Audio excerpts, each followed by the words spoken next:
ঈদের মধ্যে ঘর থেকে বের হওয়াটাই একটা টাফ, কিন্তু কিছু করার নেই। আজকে বের হয়ে গেলাম।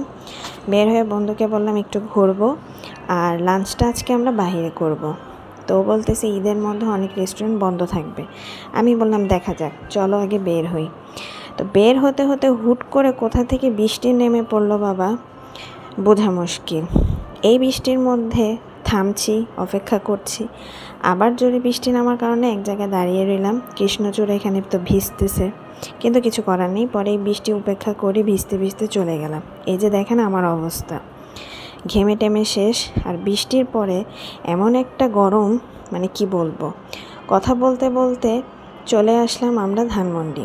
জি, আজকে আমরা ধানমন্ডির মেড শেফে খাবো, কারণ অনেক রেস্টুরেন্টে যেয়ে আমরা বন্ধ পেয়েছি। তো আর খোঁজাখুঁজির দরকার নেই বাবা, যেটা পেয়েছি চলে যাই। আর মেড শেফের খাবার ভালো। তো আমরা এখানে অর্ডার করে দিয়েছি, অপেক্ষা করছি। দুই বন্ধু মিলে গল্প টল্প। এখানে আমাদেরকে মজা দিয়ে ফার্স্টে তারা ওয়েলকাম করলো, মানে আমরাই বললাম ঠান্ডাটা আগে দিতে, তারা দিয়ে দিল সাথে খাবার।